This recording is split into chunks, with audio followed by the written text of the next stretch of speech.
live. I tried to set it up my phone right on the computer, and it just crashed, so it didn't work really well. Anyways, everyone, welcome. This is Ushanka Show, celebrating 55,000 subscribers on my channel. Please let me know if sound is okay. I got my microphone set up, so I hope everything works. Beside that little crash. So we will talk about life in Soviet Union. So if you have any questions, please post it. Svetlana from UK, hello. Thanks for joining. Yeah, that was a silly beginning. Just started making live show and phone fell. So anyway, it's super exciting. Okay, we get going here. I got my comments on the big screen on the computer.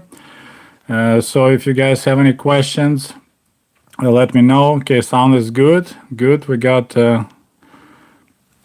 Hope no more text. And I hope anyone saw this.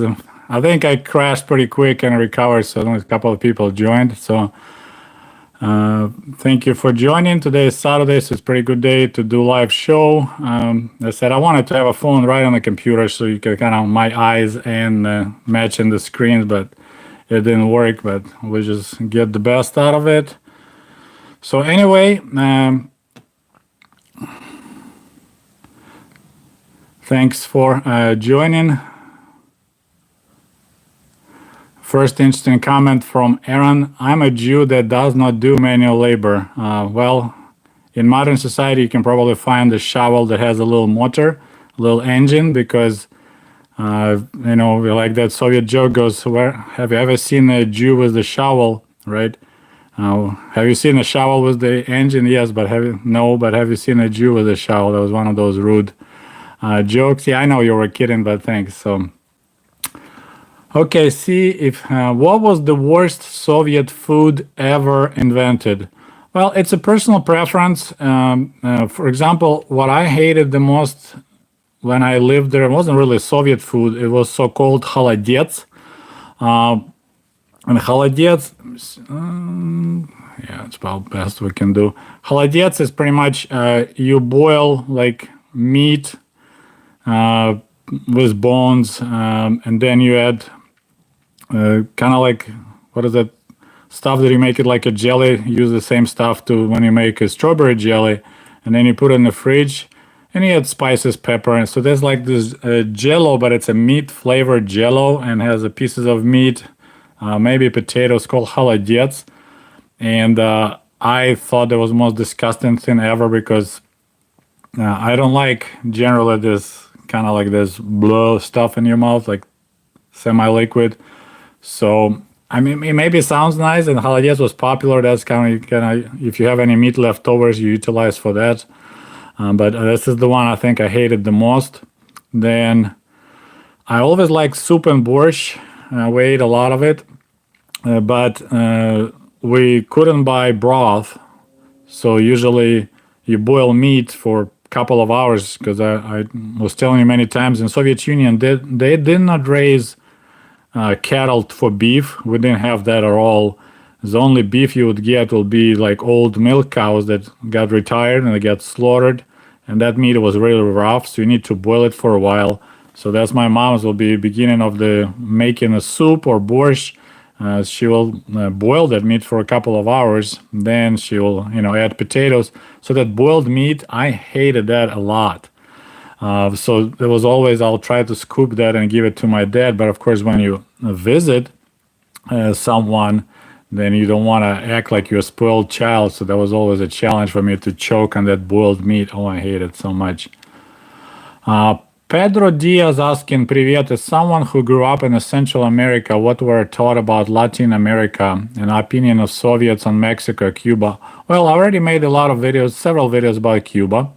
And of course, there was a really positive attitude. And generally, the Latin America struggle against American imperialism, a lot of the Central American republics were turned pretty much to banana republics, right? They were raising bananas and other fruits, and the whole policy of the United States towards those countries were pretty much protecting their. I'm trying to think. I read a book about Guatemala, and there was this like United Fruit Company or something like that, or U.S. Fruit.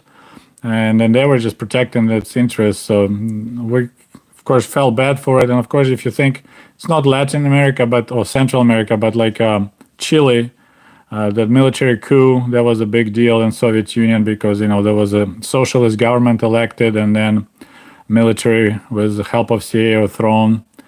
But so Cuba was, of course, number one. Then we helped a lot to Nicaragua, was a lot of support there, and because Sandinista and stuff like that. So yeah, all right. So apparently in Croatia, Horvatia, they also had called Hladetina. We call it Haladets. So yeah, I didn't like that food. Is it really true that Soviet appliances were built to last? What appliances we had in in my family, true. Our refrigerator, Dnieper 2, my parents purchased, I believe, in 1971. It's still running. We had not a single repair done to it. It's really tiny, basic fridge, one door, little tiny freezer part in the top. Didn't get nothing, no service, nothing done to it, no compressor went bad. It was just running and still running to this day. So it's pretty much 50-year-old refrigerator, not a single kopeck or ruble was spent on its maintenance, but it's really small. Our TVs we had to repair a lot. So like basic appliances like refrigerators, maybe iron. Like my family never had a washing machine, so I can't tell you how good quality was on those. But the refrigerator, and a lot of people commented that Soviet refrigerators were well built. Okay, next question. Hello, comrade. I was just wondering what happened to minorities, especially religious minorities. Well, as long as you don't show that you're something different from mainstream. I mean, they didn't like Seventh-day Adventists back in the Soviet Union. A lot of, like they called staroverцы, there was a lot of like old-fashioned Russian Orthodox. They end up actually immigrating to the United States because they've been prosecuted in the Soviet Union. So the government tried to kind of keep one religion, it's easy to control that way. Don't have a bunch of different religions. And of course, like my generation, we had to go to school on Saturday. So if you're Adventist or maybe you practicing Judaism, there's a big challenge not to go to school on Sunday. Don't fail school. So they had hard time. We got I forgot. I think there's the English word. So if I'm Sergey and there's a Sergey from Odessa, we are so-called tezka. So if people have the same first name, there's the word for it in Russian called we are tezki. We have the same first name. What was Syria viewed by the Soviet? I mean, any dictator or any government that was friendly to the Soviet Union was viewed. I mean, I personally didn't have any opinion about Syria. It's whatever my newspapers and TV will tell me. So when Syria was friendly and buying our equipment, I mean, they didn't have to be socialist, but as long as they leaned towards the Soviet Union, there was a positive impression. But that's it. The best way you can make impression is travel to that country, live there for a while. But if you build your opinion on the TV or newspapers, but it's just you present government opinion, not your own. Boiled meat without spices, man, how could you eat that? Yeah, there was salt, pepper.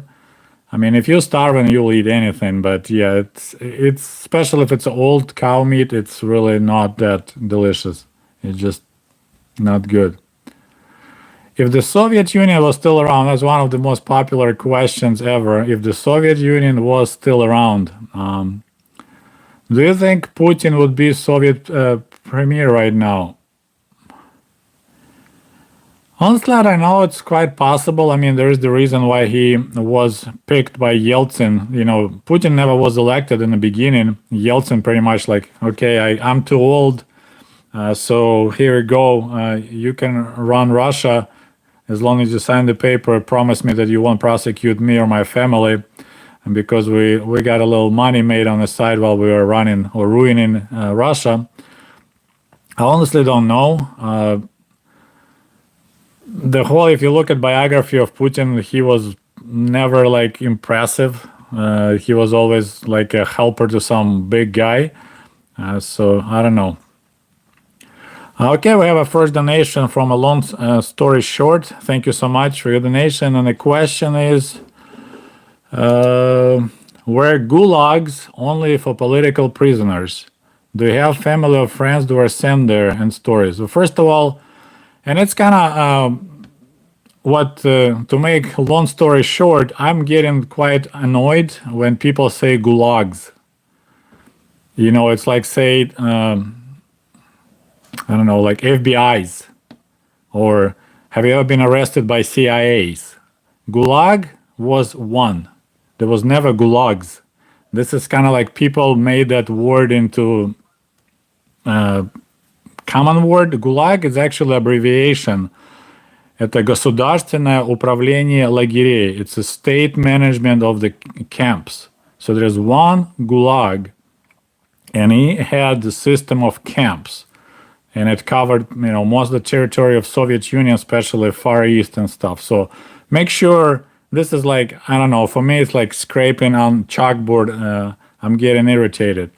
So it was generally labor camps, had different type of camps. There was like исправительные лагеря, so the camps for improvement of prisoners.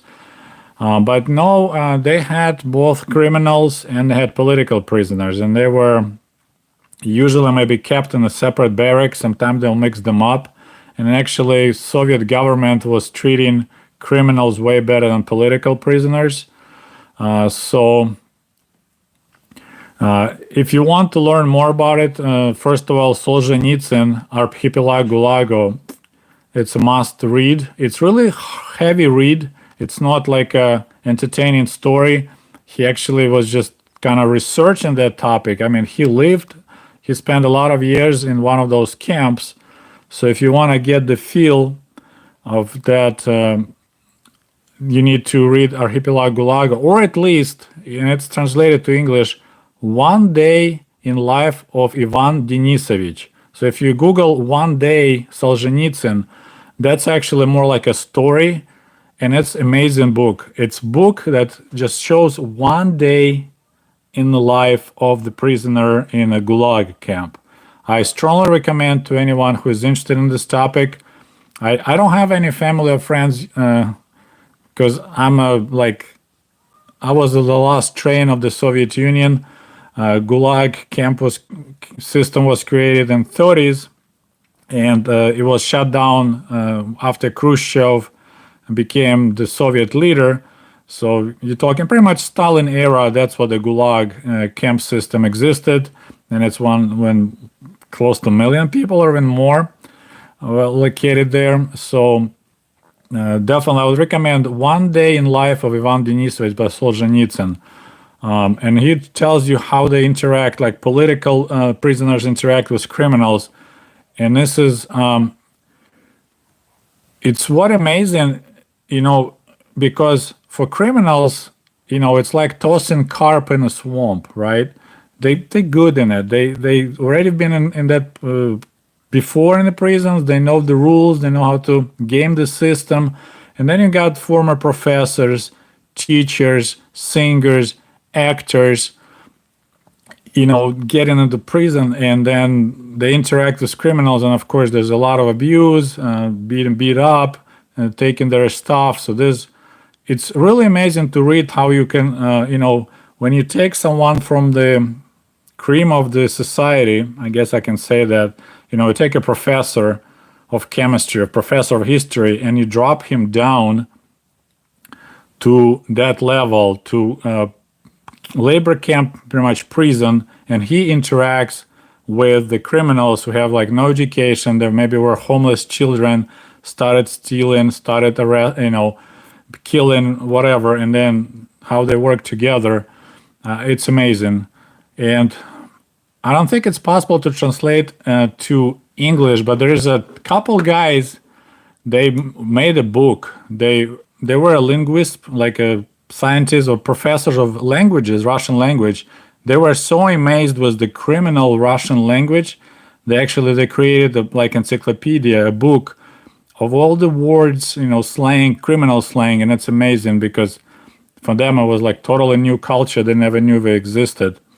And for fun of it, they once wrote the history of the Russia in criminal language.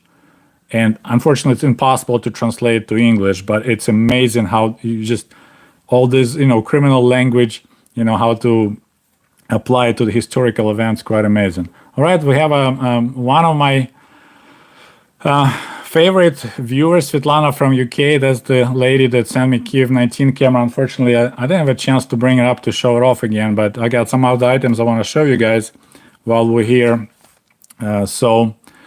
Thank you for joining. It's almost 100 people, but only 25 likes. So if you just joined, don't forget to click the like. It somehow maybe helps to go up in a search. So the question from Svetlana, if possible, can you tell us why do people see Putin like God?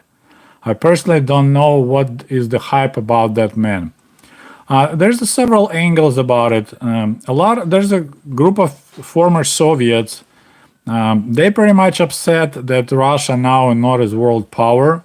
So Putin kind of returned Russia to that stage, especially when Trump was president, how Putin was just, if you remember that Helsinki meeting and how Trump pretty much was owned by Putin, that was quite embarrassing for me to watch, but for any Russian who saw how Putin just tosses the soccer ball to Trump, and Trump like, yeah, when he says, I don't know about CIA, but Putin strongly say that they have nothing to do. It makes Russians feel really good. There's a lot of Russian mentality about Russia is the best country in the world. We are the power to be, respected. Putin kind of returned that to those people. A lot of former military, after Soviet Union collapsed, military was like Soviet elite. They had the best life, like officers and stuff. So then it went downhill really bad. Putin restored their pride. So I think a lot of it to do with pride. Like all these events about occupation of Crimea, starting the war in eastern Ukraine. It just shows that Russia is, strong again, and it protects its interests. Syria, a lot of Russians. That's amazing. I think I mentioned a long time ago.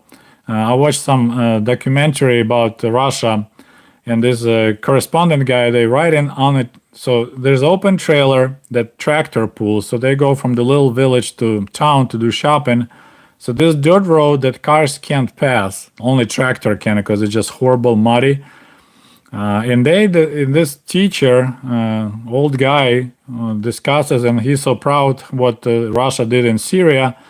And this kind of whole idea, like, dude, did you see you have no road? Your country doesn't take care of you, but they spend millions on having a war in Syria. Like, why do you care so much about protecting Russian interests in Syria when your own country, your own leader doesn't care about yourself? But this is a lot from back from the Soviet days. We had this pride. We didn't notice that our conditions are not that great, but we were so proud that we showed our might somewhere else. It opened my eyes later, unfortunately later, when we were first in space, but my grandparents still plowed with horse in the 80s. They still use horses to plow their field. They still used outhouse and newspaper instead of toilet paper. But my golly, we were first nation in the world that had a space station launched. So a lot of it is just mentality. And Putin returned that kind of, we are so cool feeling. And for a while, they rode the high oil prices, so that helped a lot. So I hope I answered your question. Next question from Bill. I watched many videos of Soviet radios being repaired. Most of these radios have long-wave, shortwave bands. What would they include bands that could pick up stations from outside? It's a good question. I think a lot of people who lived in the far east of the Soviet Union, there was only way to catch anything because shortwaves go the longest distance, right? So that was the only way to get any radio station. So that was pretty much like not a sacrifice, but compromise. So those people can hear some news from Moscow. And there's, of course, I don't know if you heard anything about jamming stations. I talked about it in some of my videos. They had every big city had a lot of jamming stations set up around. So it was almost impossible to listen to those, Radio Freedom, BBC. It was really hard to listen because they were being jammed really hard. So yes, we had shortwave radios, but they were jammed really hard. What was happy about old? What was happy about the oldest thing in your kid years? I'm not sure if I understand your question, but I have a separate video that says 10 happiest moments of my life in the Soviet days. So I would recommend you to check it out. Okay, so we have another donation from Koala. Thank you so much. And your question, thoughts about Putin alleged palaces in the Black Sea regions? I'm not surprised. I mean, they don't belong technically to him, but if you watch documentary, I think there's videos on YouTube, and yeah, I mean, this is what former communists, former KGB, they like to use, government money and to make their life great. And one of those palaces, like they had underground skating ring, and it's like Putin likes to skate, so I totally believe that's his, and it looks like it because another reason you can think it's his, that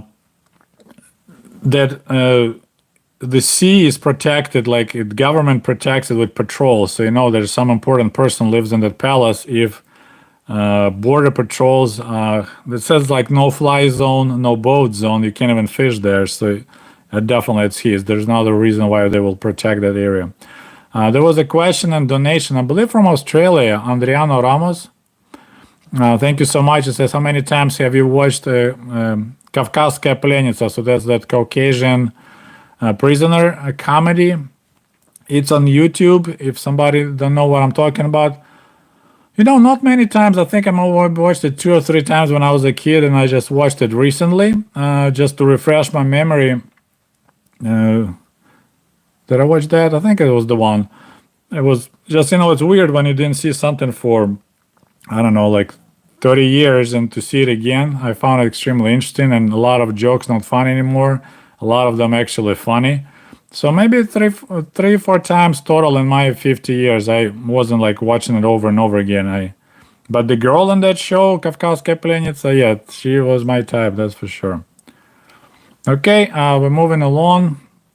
Question from Dmitry, do you remember Chernobyl? Of course, you should check out my video. I have like almost 1 hour long video just about my Chernobyl experience. If you go on Ushanka Show, I said it American one, Ushanka Show. On my playlist there says Chernobyl videos. I have like 5 maybe different Chernobyl videos. Okay, let's see what else we got. Questions. Scariest event as a kid was shutdown of Korean Airlines. Were you aware the Soviets had shut down the plane? Yes, it was totally blamed on CIA that they on purpose guided the passenger plane in the Soviet airspace, and that was apparently American, like a spy ship very close by. So the whole idea, if a plane veers into the airspace, it triggers this like a secret radar stations. So they were watching, and so that was blamed pretty much on CIA. We just had to shut it down because they didn't respond to our warning. So that was the official story. So it was blamed on Americans, not like we had to do because they, blatantly violated our airspace. They didn't respond on the jets signals. So yes, I remember. I mean, it was like early 80s. So yes, I remember that. Got What is the main reason the USSR lasted as long as it did? Well, it's supposed to last forever and spread the socialism and communist ideas all over the world. A lot of it is, I would say, capitalist greed, because America, England, it's like they happily sold equipment to Stalin, and then, of course, it made the Soviet military way stronger. It had advanced equipment because, Russia was quite behind, not like as much behind as they portrayed later. But if you look at the 30s, Soviet Union was buying whole factories from like United States. So, the whole concept was, Lenin expressed that. He said that the greedy capitalist will sell us the rope, and we're going to use that rope to hang them. That was what Lenin said, and Stalin applied that in practice. I mean, they confiscated grain and from peasants. That's why millions died in Ukraine and Kazakhstan and Russia. Sold the grain to the West at discount prices and used the money to buy, for example, I don't know if you're aware, but tractor factory in Stalingrad, well, I should say tractor factory, because it was making tractors and tanks at the same time. It was a Caterpillar factory, like equipment, even a building, everything was put together in the United States, taken apart, shipped to Stalingrad, assembled together, the whole factory, everything. And they started cranking tractors, then later started cranking tanks. Chelyabinsk tractor factory was designed by, I forgot his name. He's a famous like industrial architect from Detroit. He designed all the Ford factories. So a lot help for Soviet Union came from West. It's just, it's you chased the big dollar. No, not Igor Sikorsky. That was an American architect. I forgot his name. I should look it up. Somebody can look it up. So, it's when it comes to money, they will sell their soul for a dollar. So that helped a lot Soviet Union to build its industrial base. But and then of course you had the whole generation, I think, people who truly believed that communism possible, and they were willing to sacrifice their comfort and like a lifestyle just to live poor, work hard, paid little, but our future generation will enjoy communism. When I was born, those later generations and the government as well, just like Trotsky predicted, there's a saying by Trotsky, said the Soviet bureaucracy will be the one who will betray the revolution. Down the road, it's pretty much, we were like, didn't care about building socialism. People just like, okay, we need to take care of myself. I would like to have a nice Levi's jeans.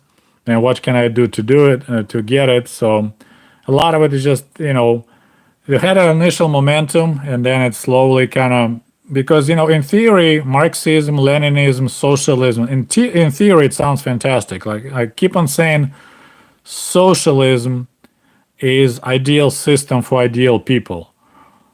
Unfortunately, there's hardly maybe 5 or 10% of social ideal people, so it fails. You apply socialism to Soviet Union, to Cuba, North Korea, any country applied social, Albania, there's a good example. It fails eventually because it just, you have this initial momentum, then you have millions of people starve to death, and then you run out of steam. Then an original leader dies because, a lot of people still, if Stalin is still alive, I was like, they understand you accept that Soviet Union was destined to die, to fail, because if Stalin was still alive, like you don't have a person that lives forever. So you admit by complaining if Stalin will be still alive, you admit that Soviet Union will destined to fail. All right, we have a bad apple. Thank you so much for your donation. And his question, do you think Russia is practicing for the eventual annexing of the rest of Ukraine? Yes and no. I think, this is my opinion. If you remember, the Malaysian airline plane was shut down. I believe that was when Russia was really planning to occupy Ukraine.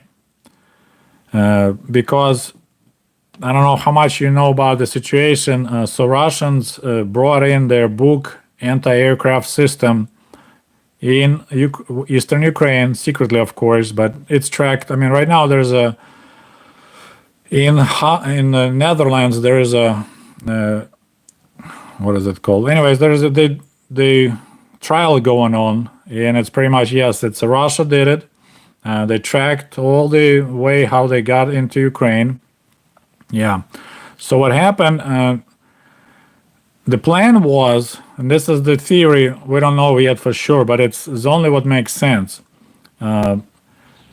They wanted to shut down this Russian airplane in Ukrainian airspace. So like so-called, remember like Hitler when they attacked Germany, they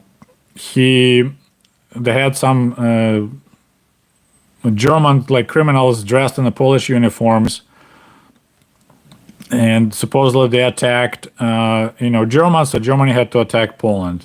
When Soviet Union attacked Finland, it actually began with Finland shelling with artillery some Soviet outpost. Some Soviet soldiers died, so we had to attack Finland. So there's a theory that when the Russians brought the Buk secretly into eastern Ukraine, they were planning to shut down a Russian jetliner going from Moscow to somewhere in the Black Sea.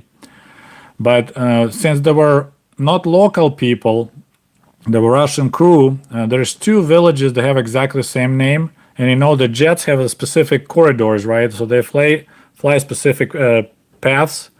So one path, about the same time, there was Malaysian airline.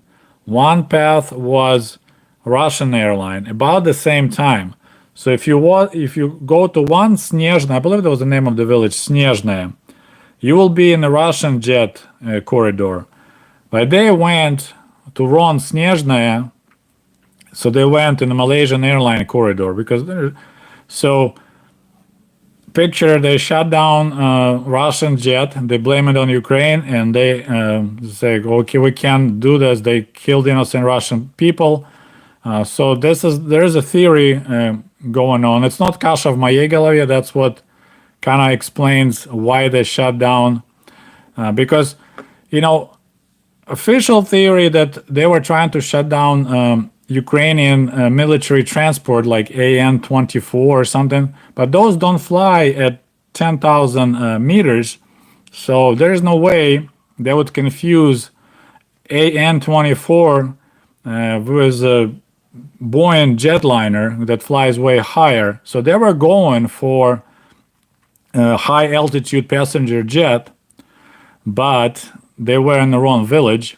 And they shut down Malaysia. And you could tell there's a conversation like, hey, so we will see what's going to come out in Netherlands. I mean, Russia trying to delay that trial as much as they can.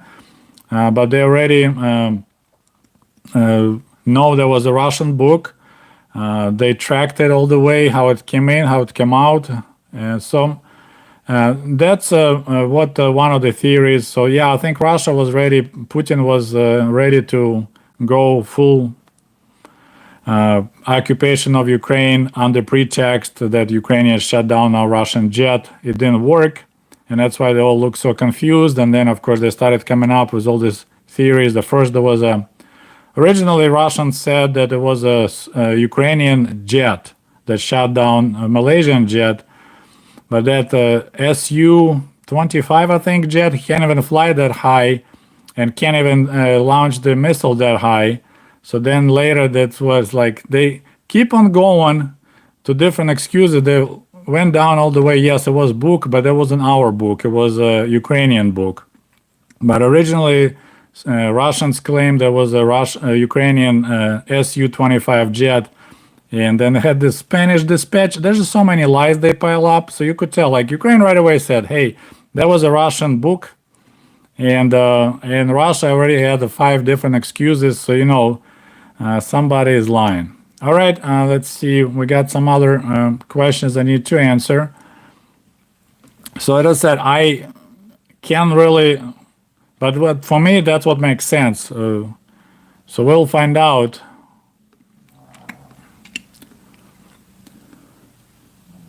Okay, we answer about that. Just looking further, we have all right, we got a donation from Koala. Thank you so much. Your thoughts on the movie Ivan Vasильевич меняет профессию? It's another good comedy. I think I watched it once and a long time ago. I need to watch it again. It's another good show to watch. I know a friend of mine was quoting this movie a lot because of there's a Russian word ikra, which means caviar, but we also use it for like a vegetable spread. Like if you make a vegetable spread, is кабачки, can think of the English word. It's also икра. So he says like икра заморская кабачковая. So they have like a cheap black caviar and then the super expensive foreign кабачковая икра. So that's honestly don't remember much about that movie. I really like didn't watch them for a long time. It's like almost I need to start watching them again so I can have a good conversation with you guys. By the way, don't forget to like this video. Okay, so let's pause for a second. I want to show you a couple things, guys, before we move forward. Maybe you'll be interested. So I got some items to show you. First item right here. This is so-called telegrama. So this is what we used to have back in the Soviet days when we had remember telegrams, like before pagers and SMS. So that's when you go to we had a special we have a postal office, and then we have next to it usually be like telegram office. And then if you need to send a message, then you write down the text, and they charge you per word, and then that'll be the fastest way to get in touch with somebody. Because, for example, in our village in northern Ukraine, we had, I believe, only one or two phones. So like a collective farm office had a phone, and maybe Sельсовет had a phone. That's it. No one, not a single person in the 200 houses village had a phone, like landline, of course, I'm talking about. We're talking 80s, 70s. So if somebody wants to send a quick message, and they'll go this way, and the way it went, okay, so zucchini paste, yeah, thank you. So, and then from the local, like a town nearby, they will call on the phone. So there'll be another phone at the postal office in our village, and they will read the telegram over the phone, and then the delivery lady will come and bring that to you, telegrama. But it was only delivered once a day when the mail was delivered. So this one, I don't see the year, but it's a Soviet era. So you see there's a symbol of Ukrainian Soviet Socialist Republic. It's in Ukrainian. It says Telegrama, and it's the name of the village, Zhoved, and addressed to me, and it's in Ukrainian. So that's how the telegrams used to look. So that's one of the vintage items I have. I wanted to show you guys. And then another one. This is my album for collecting stamp, and it says почтовые марки, postal stamps. From 1978, and there was 2 rubles 40 kopecks for this album, so it's really expensive. And I have quite a wild mixture of stamps from all the times, but I'll find you some Soviet era. So that's one of the old Soviet stamps. And it was a popular way. You can buy the sets of those stamps. They already were canceled. And I specialized in buying and collecting stamps about flora, fauna, so flowers and animals. So you see that's some Soviet stuff. And surprise, surprise, guess what I else had? I don't remember how I got those. So that's in my collection. So yeah, these stamps right here are very special to me. My godfather, he went to Cuba and worked there for a year to help Cubans. I don't know, I think they were building some factory. Unfortunately, my dad didn't go. My mom didn't let him. That's like, I think, I don't know why she should. That would be the big thing of my life and my dad. But he knew that I'm collecting stamps. And he sent me from Cuba these Cuban stamps of the dogs. So those are very special. Then, of course, I don't know if anybody's watching me from Poland, but I have some Polish stamps.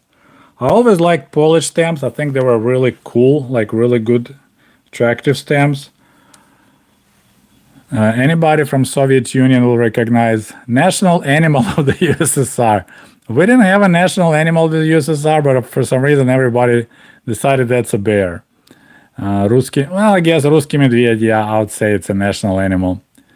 I would probably say Yozhik, hedgehog, that would be my favorite. But this is also really old Soviet stamp. And then, of course, if anybody watching me from Vietnam, I got some of those too. So as you see, most of them are animals.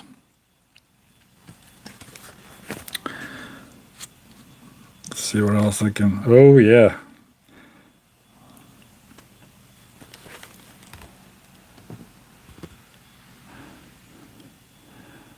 Those I got later. I said I never was interested. Now I was like, man, I wish I collected those. Those are all Soviet era. Oh, we got some capitalist stamp here too, USA. Look at that. So that I probably need to make separate videos, just kind of show you off. I don't know about showing off, but and then of course look at this. That could be. Let me see if I can find it. Yeah, all the Soviet generals and other military leaders. Where's that guy? See if anybody knows who this guy. Most recognizable mustache in the world.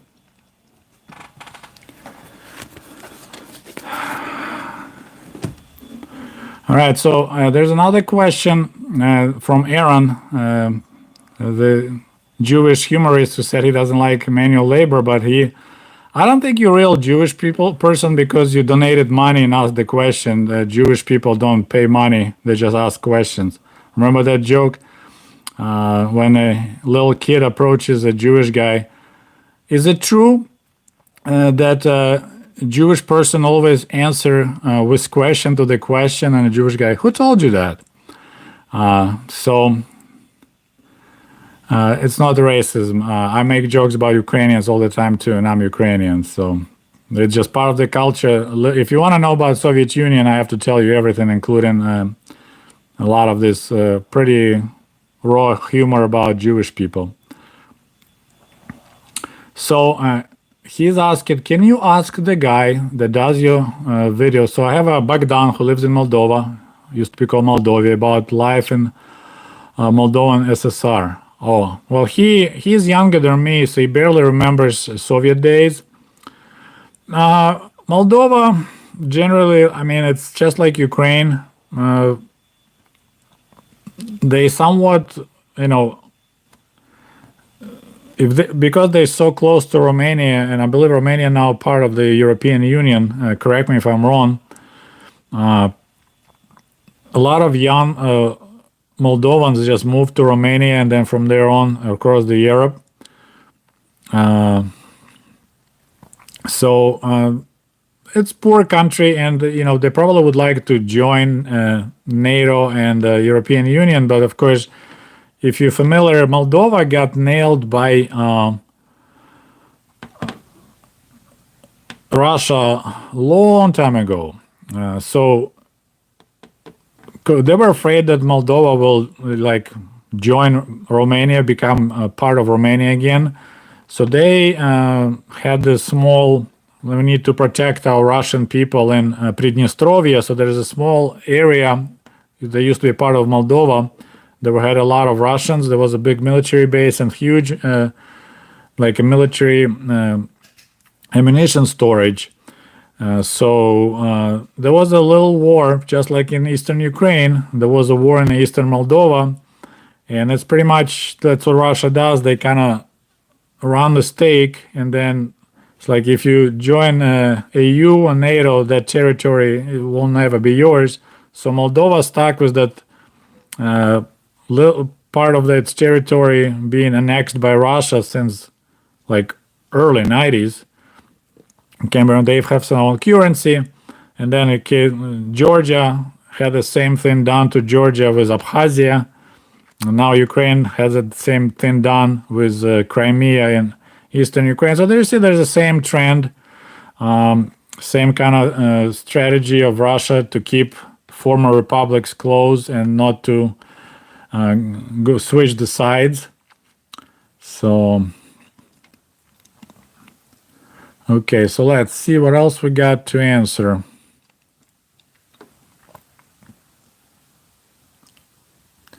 What do you think about treatment of vegetarians in the Soviet Union? Have you ever read Lev Tolstoy Первая степень? Nope, I'm not familiar with that book.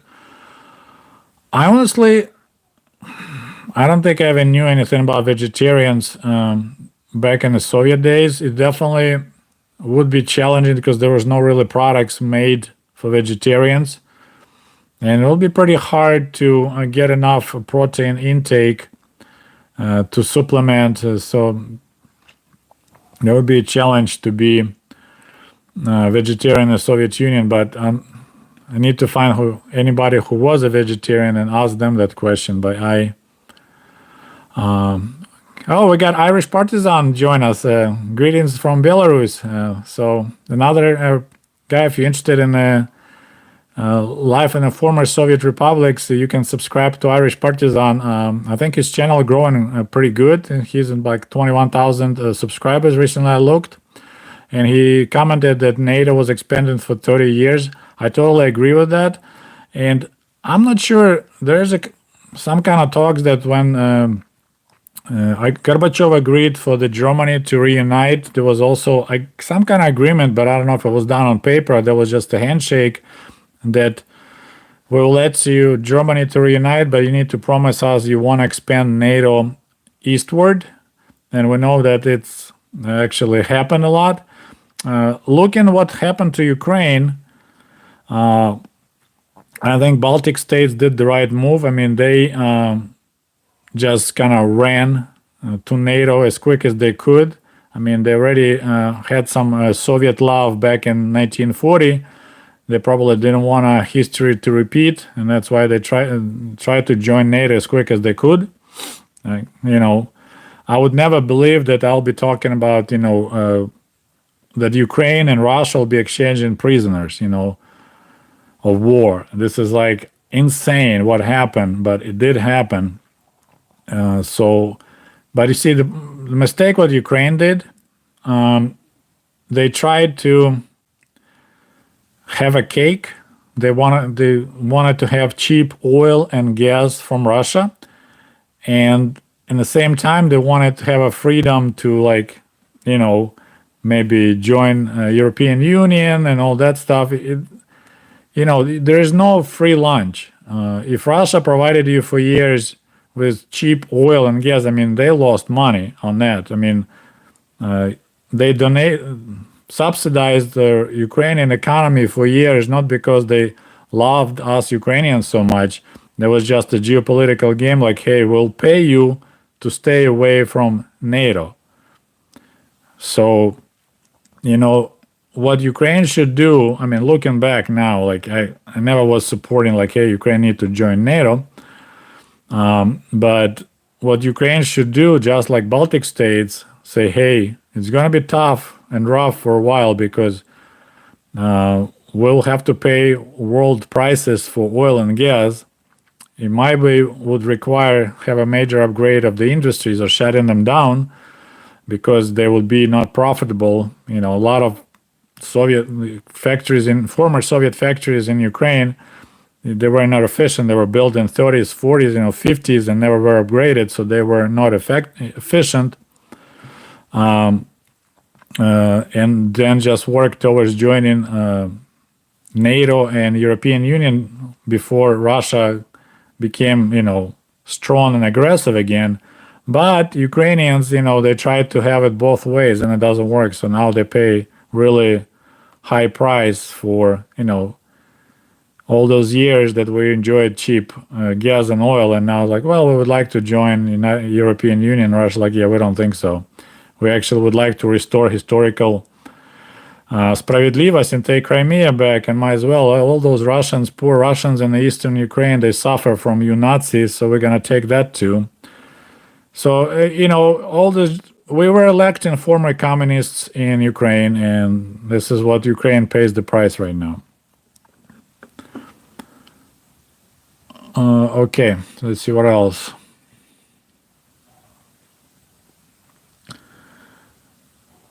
There is a video Empire of Noise that covers German network and USSR. Okay, that's interesting. I need to check it out myself. Any plans to do some videos about USSR games, board games, card? Oh my goodness, we have a biggest donation ever in the history of Ushanka Show. $99.99. Hello, Sergey. Apologize, I was busy last time. I was busy with my work. I still like your videos and appreciate your work. Congratulations with 55,000 subscribers. Sir, thank you so much. Thank you for your generosity. Great to hear from you.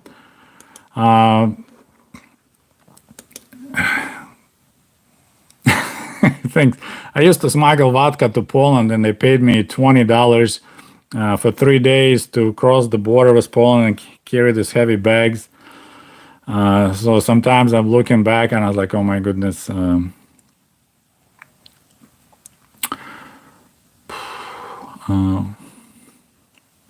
Thank you so much again. You're trying to catch up.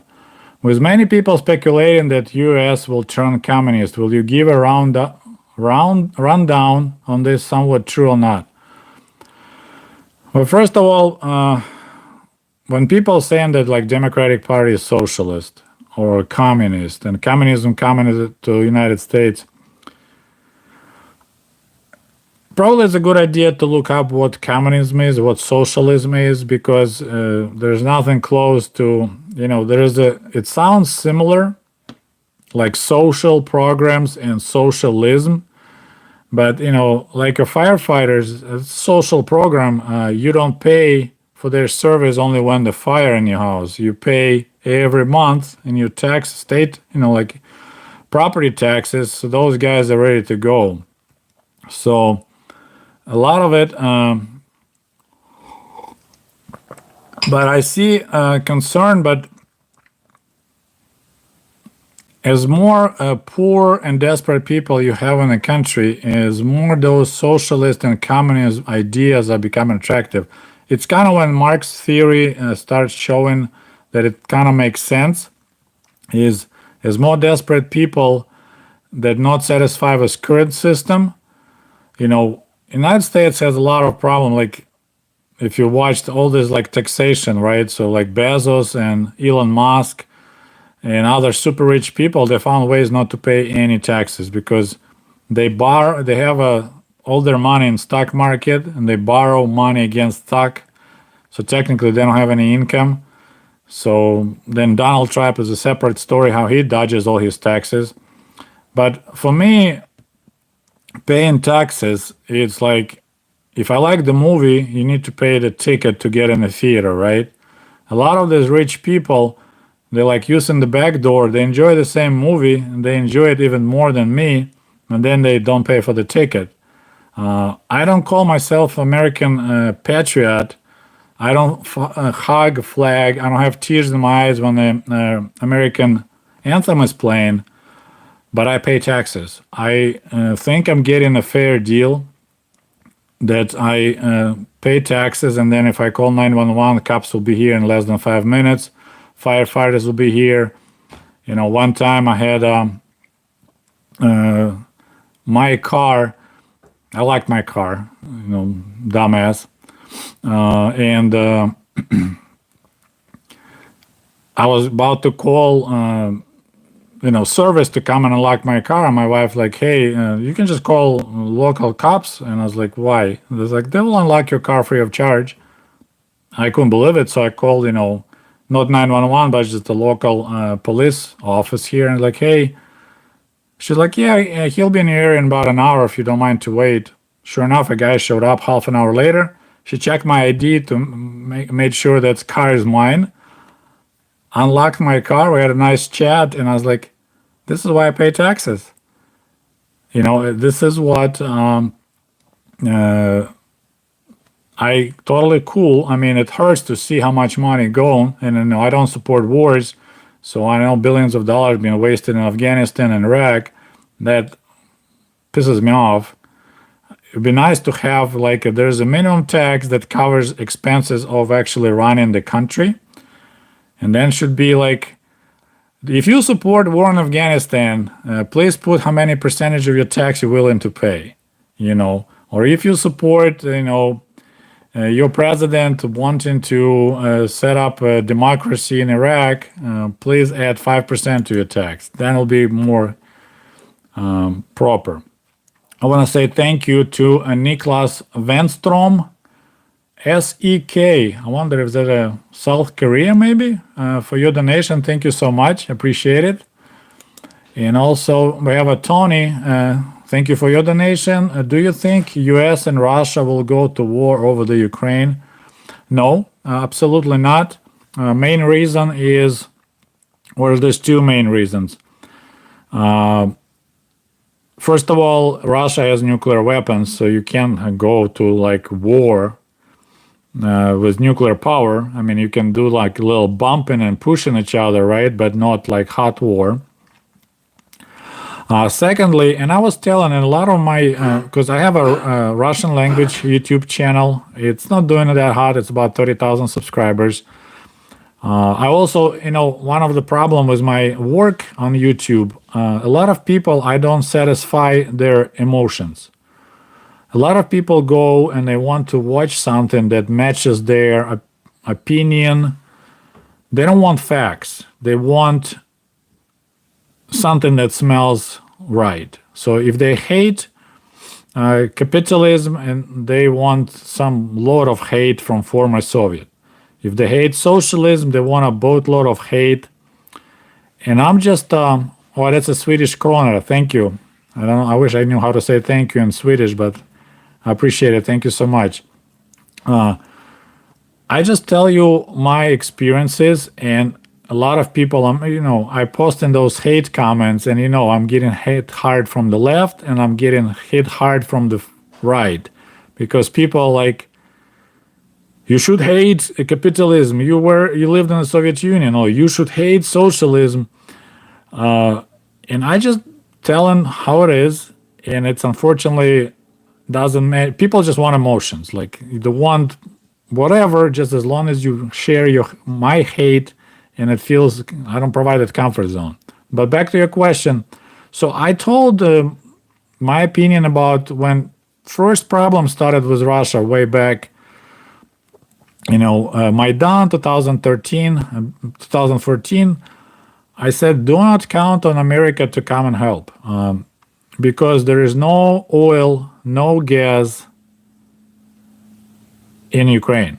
America, if you look at the history, really sense about democracy in oil-rich countries. They really, for some reason, I don't know why, can come up with any reason. When Kuwait was taken over by Iraq, oh my goodness, Operation Desert Storm, that little tiny country, there's a bunch of sand, nothing else, and oil. Then United States wanted to protect democracy there. Iraq, okay, so apparently it was because of 9/11. I just looked it up. Out of hijackers on the 9/11, there was not a single Iraqi, but it was 13 Saudi Arabians. So Saudi Arabia citizen did the attack, but the United States, for some reason, decided to go after Iraq. And then, of course, Libya, once again, protecting democracy there. So for some reason, oil applies a lot on that. Ukraine had no oil, so it's like they won't bother. And there was no really agreement. That a lot of people like, well, we have an agreement that the United States will protect Ukraine. You know, we give up our nuclear weapons, Soviet-era weapons, give it back to Russia. So there was agreement, and the United States signed it. And I was like, no, if you read that agreement, and that was a Clinton, Bill Clinton apparently wanted to make sure that there's nothing in that agreement that will force the United States to go to war with Russia over Ukraine. All it says there's a mutual respect of the borders. Okay, so the United States agreed to respect current borders, and Russia agreed to respect the borders. It's empty, right? There's no guarantee, there's no reinforcement, like, oh yeah, we respect your borders. Okay, sure, whatever. So I told them, like, doesn't matter who is the president of the United States, Democrat or Republican, and we saw it, you know, we went through Obama, we went through Trump, and it's all just like talk, but there's no operation Ukrainian, Desert Storm or Steppe Storm or anything like that. There's just like a Crimean storm, because it's not worth it for the United States to get involved. So, and that's Ukraine, it's their own fault somewhat. They shouldn't play this game on two fronts, try to get cheap oil from Russia and then expect not to pay for the consequence. So I don't think US and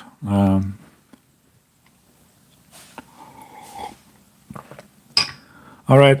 Also, there's another time show and tell. So some people ask me about, is any other vodka, is any other alcohol was sold in Soviet Union.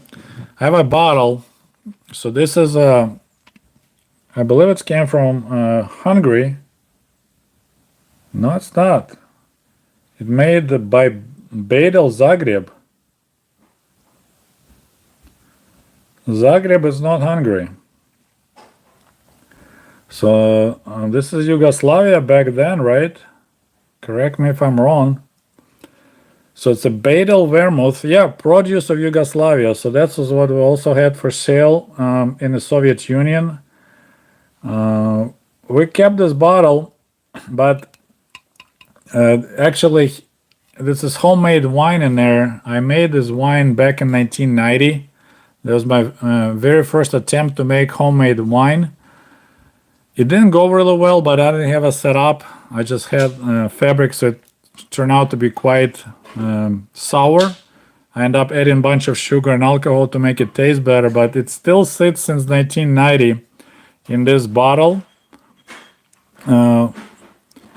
Okay, so when my channel reaches 100,000 subscribers, I decided I'll get a tattoo. How about that? I'll have a little Sputnik tattoo somewhere, and I will open this bottle, and we'll celebrate 100,000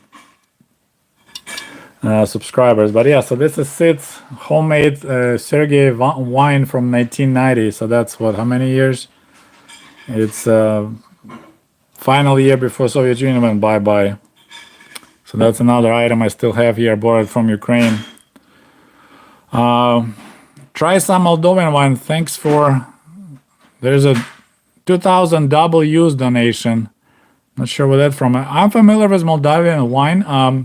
Bouquet Moldavi, the Bouquet of Moldova is really good wine. I like a thick, red, sweet wine. That's my favorite, so that's what I drink.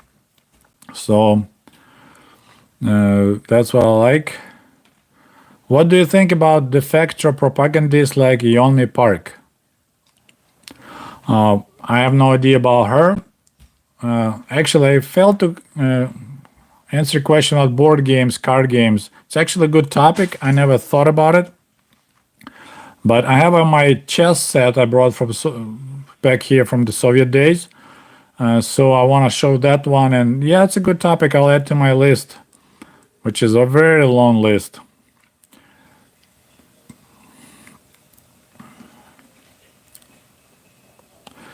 Do you watch Office Romance back when the film was made in 1978? So there's another kind of semi-comedy show, Office Romance. Trying to think name in Russian even. No, I didn't find it. Campus Stoyana was only 7, so that was way above my head, that level. I wasn't interested to watch at all. How was hockey in the Soviet Ukraine? It was okay. We had one good team in Kiev, capital of Ukraine, but unfortunately a lot of our good players were drafted to the Central Army hockey team in Moscow. So the best we did was we took 3rd place. That was the best thing we ever did. Arkady Petrov, this comrade sounds Russian. I've been watching your videos for 2 years and I'm planning to purchase your book. Hope your life doing well. Thank you. Thank you for watching my show. Okay, what else we got? We talk about vegetarians.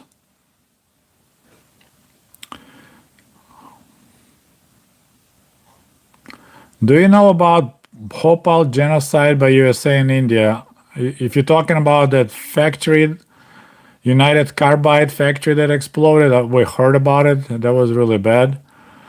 Don't remember much about it, but I think they did get compensated properly. It was pretty bad. Hey Sergey, will you meet NFKRZ? He talked about USSR stuff and about Putin. I don't think I can meet him. That will require me to go to Russia, which is I'm not really want to do right now. With COVID and with the general situation in Russia, and I don't think he will be able to travel to the United States right now. He is a younger generation. I mean, if you want to see modern Russian people, that's him. I believe he was born after Soviet Union was gone already, but he's doing really great. So he got like almost 1 million subscribers. So yeah, his channel is pretty hot.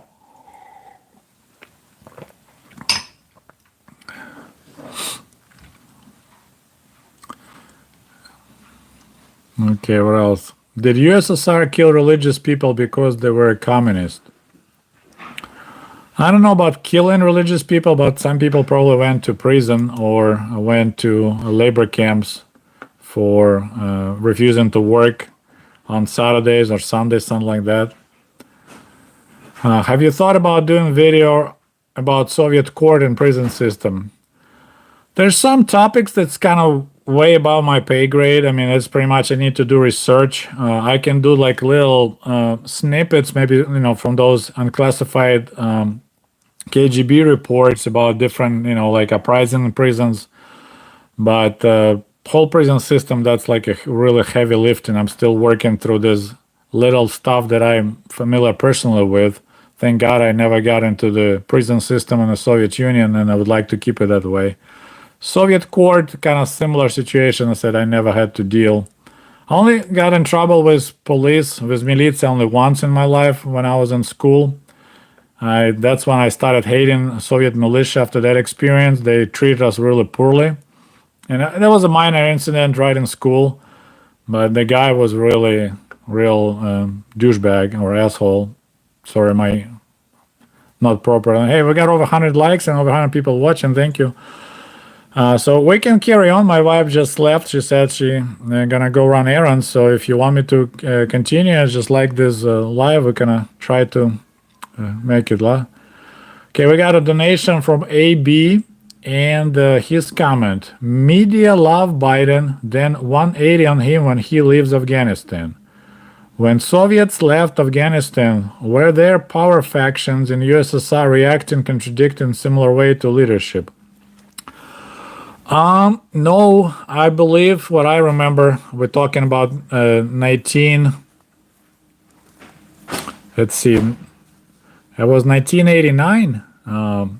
when we finished pulling the troops out.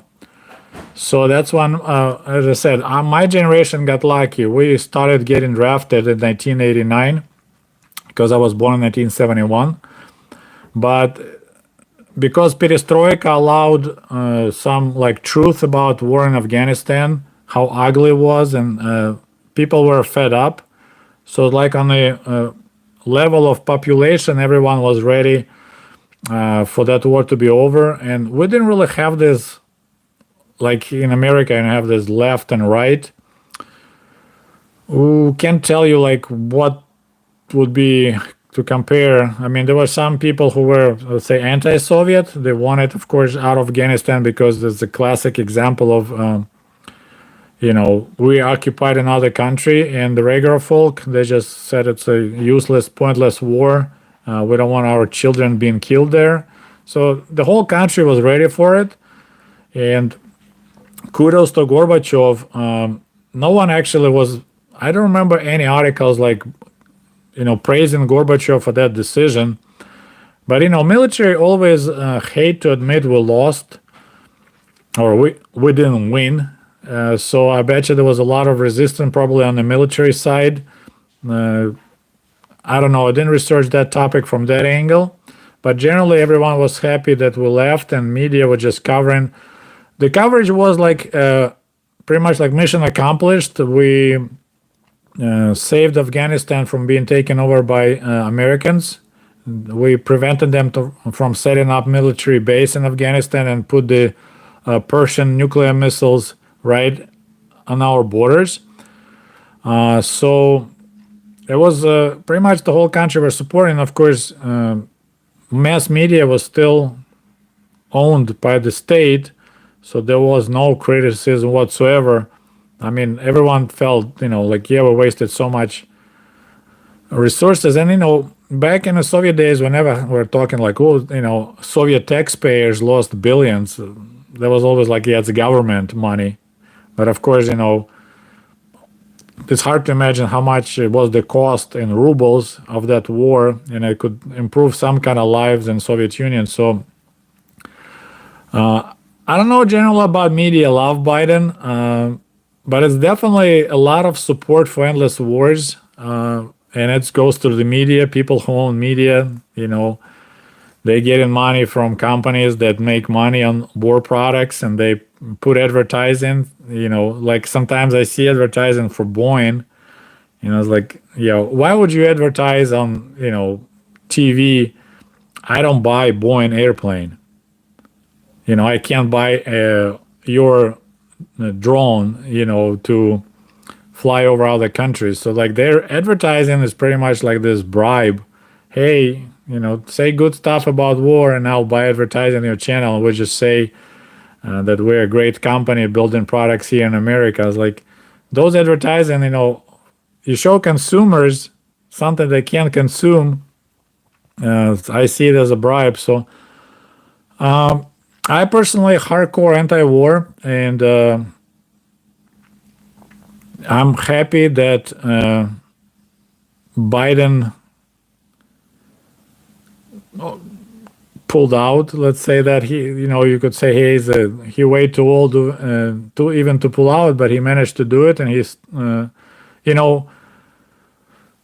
it's all started under Trump, right? It was agreement with Taliban. It was the wrong agreement because they pushed the Afghan government to the side. And, picture like you live in an apartment or a house, and you took it, by force. So then your ex-wife wants to, move back in, and you're like, okay, let's make the agreement. But then you have your wife, second wife, in the kitchen cooking, and she's like, well, I want to talk, be part of this conversation too, because, I'm right now running the kitchen. And you're just like, woman, just do your business in the kitchen. I just talked to my ex, and we'll figure out. It made way easier for Trump to make agreement just because it's just them and Taliban. They both have one interest. Americans wanted to pull out, and Taliban want them to pull out. And if you had Afghan government involved, that agreement won't be made that easily, right? It will take years to come up with anything. I mean, look how they trying to do something between Palestine and Israel. You know, in this case, former wife got agreement with you, your current wife, like, you know what, screw that. I need to pack my bags and I need to take care of my own stuff. So I'm not surprised that the Afghan military is like, why we need to die if they Americans already admitted that they don't believe that we, you know, can make it. So what the point to die? And we still need to live in Afghanistan. So we better off if we just make agreement with Taliban and don't fight. Another question about gulags. No, gulag, not gulags. It was a system of labor camps. So pretty much, Soviet Union under Stalin utilized slave labor, political prisoners, criminal prisoners to work in some really harsh conditions, mining gold, mining uranium, whatever else. So they needed the labor to get that stuff. And then we had regular prisons when people were just kind of sitting in prison. So labor camps were just a part of the system. Then I said those are different camps. They were just исправительные and so on. But they said you need to. So the other stuff. But I said, fortunately, I don't know much about it. How were relations between Polish and Ukrainians? It's a good question. I'm planning to make a video about it. Historically, there is always bad blood with neighbors, right? So if you ask Mexican person, like, what do they think about Americans? A lot of it could be negative because, you know, Mexicans probably still not happy how United States took away taxes in California, right? And other, I mean, there's huge territories Mexico lost. Kind of similar, Poland and Ukraine, they had a lot of ugly history. Western Ukraine was under somewhat Polish control for many years. One of the reasons why Western Ukraine is Catholic is because it was under Poland. And I kind of experienced myself when I was smuggling vodka to Poland, and they were talking on a train, and they, you know, found out I'm Ukrainian. There was kind of this attitude, and this one lady she's like, yeah, Ukrainians, like, you know, they are like 50% Polacks, they just didn't make it or something like that. Some like Russians also sometimes talk about Ukrainians. Yeah, they just like us Russians, they're just not as smart, kind of like that attitude. So I'm planning to make a video about it, and I said there's a lot of ugly history, especially Western Ukraine. There was a, you know, like Bandera, before he started fighting Soviets, he was fighting Polish occupation. So there's a lot of bad blood, but it's a good topic to discuss. And what I found interesting, when 2014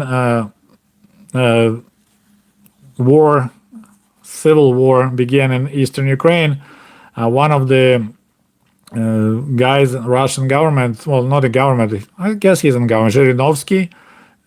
Vladimir Zhirinovsky is kind of like a Russian version of Trump, Donald Trump. He kind of offered Poland, like, hey, how about we split Ukraine? You can take Western Ukraine back because Ukraine doesn't deserve to be as a separate country. But Poland weren't interested. I mean, they probably would love to do it, but they knew better. That, you know, when you agree with Russia on something like that, then they remember that Brest used to be Polish too. And so, yeah, they then respond to that. So that was kind of interesting. Okay, let's see what else we got. Is there free healthcare in Russia today? I don't live in modern Russia. I think it's kind of like somewhat free, somewhat you have to pay. There's a private medical services and they better quality, but you have to pay money, or you can use, I think there's still some free, but it's not that great of the quality. A lot of times when you can get like a stipend from the government to finish medical college, but then you're required to work for like 3 or 5 years in a state-owned clinic, and after that they will let you like join some private clinic. I remember looking at that. That was kind of interesting. But people complain.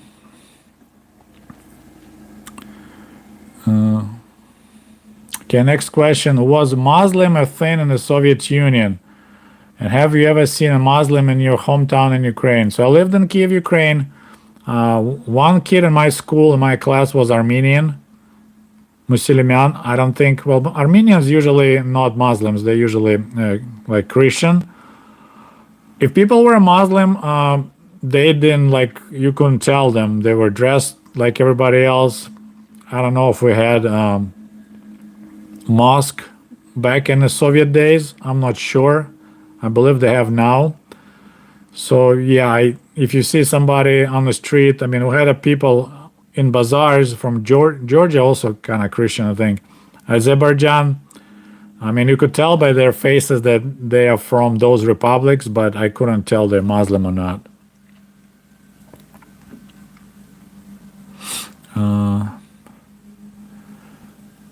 Okay, what else we got?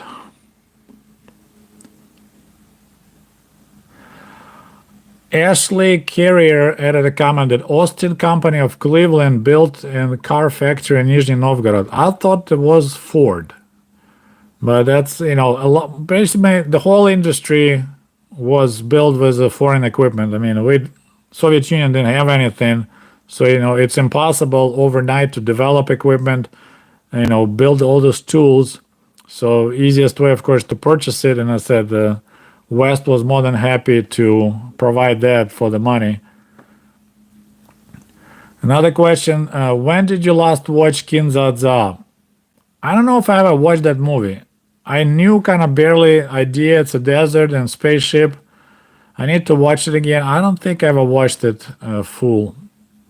I said a lot of those movies, they weren't interested to me back then. Okay, we got a couple more questions coming in. We got another one from Sweden. So now we know the Corona. So I guess Sweden is not part of European Union if they still have Corona, huh? What was the opinion of Sweden? Especially in the 80s when Sweden accused Soviet Union border violations. Yeah, it was, of course, slightly negative. Anytime you accuse Soviet Union of something, our press would be not positive about it. I mean, all I could do is make my opinion based on press. Generally, what I remember, it was slightly negative because Sweden was helping Nazi Germany during World War II. They kept neutrality, but they were selling iron ore, if I remember correctly, some industrial equipment. So that kind of was, I remember that, yes. And then, of course, Sweden provided, if I remember correctly, like some, it wasn't Sweden, so I think it was Norway. There's some Norwegian island that they let to be like not the NATO base, but they put the American radar system. So was slightly negative, but not like in a bad way, like really bad. So yeah, Sweden was neutral, but I remember reading books that they were selling iron ore to Nazi Germany, so they kind of benefited from making money of that. Another donation from AB, thank you so much. Do you think decline of USSR could happen differently? Becomes like Finland and Denmark? Did you hope it changes more like that at the time? Well, yes, we were, I mean, I was young generation. I was 20 when 1991 collapse happened. And I was a quite nationalist back then. I mean, I marched on the streets of Kiev with, the yellow and blue flag. There was a lot of it going on back then. Ukrainian students were involved quite a bit. So Well, that's the part. Like we gave up on the Soviet Union. We thought Ukraine will do way better as a independent country. And I remember arguments with teachers, they understand that Ukraine can't, do well competing with the West. And it's like, well, we got all this grain and meat and sallow. We could do great. So there was a lot of this naivete. So it's hard to say. What I see, what happened with Soviet Union, it's like it looked like a mighty oak, but it was a rotten inside. So it wasn't really a decline. There was this outside appearance, and it was on the KGB and military holding. They control around, but inside, like it was bad. So that was just a question of time. It could happen even earlier. There is a book I bought it, never read it. Unfortunately, it's called 1984, I think. Oh, did Soviet Union? Will Soviet Union collapse in 1984? So the one of the dissidents, the person who left Soviet Union, he wrote the book and he predicted that Soviet Union going to collapse in 1984 because the economy just wasn't doing great.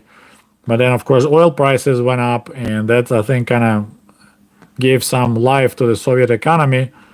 So I think it was just a question of time. It's just it doesn't work.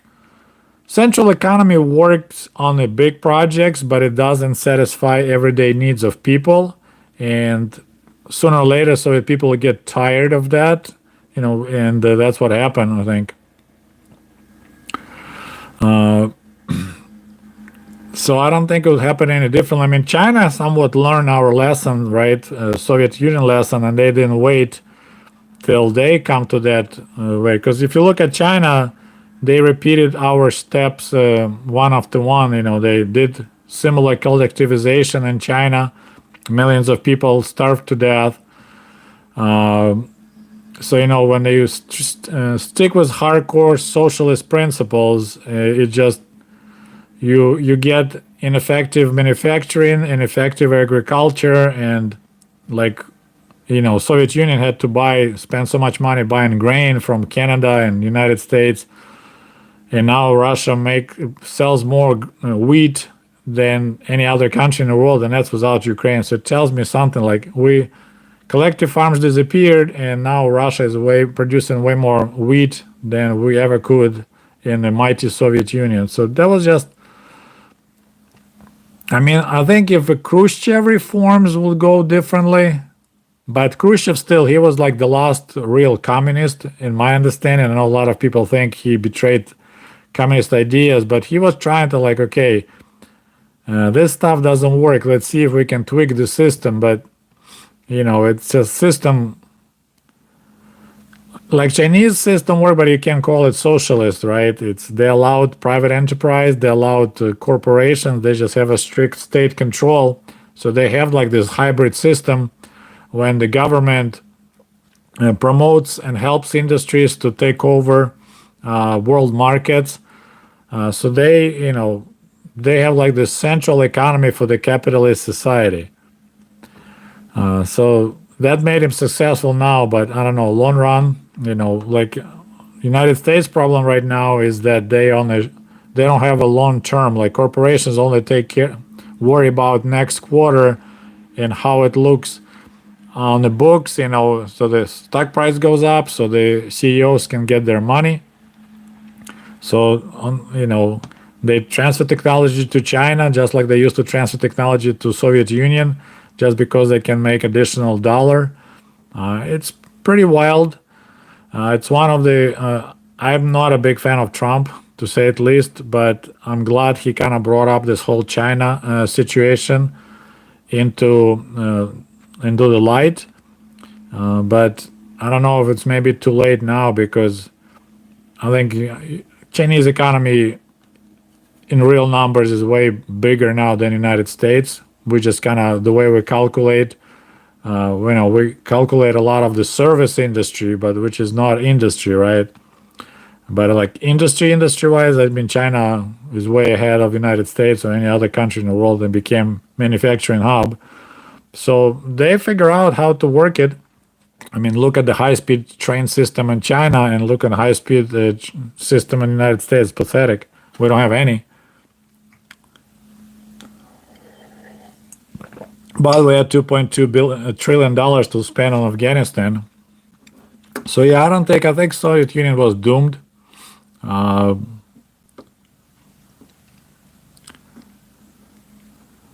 Okay, what else we got?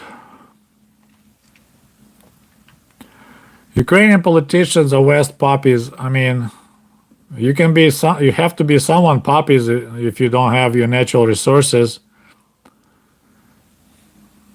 You know, look at Belarus, they're Moscow puppy, you know. You do what you can do. I mean, if you think it benefits you or your country. Okay, what else we got?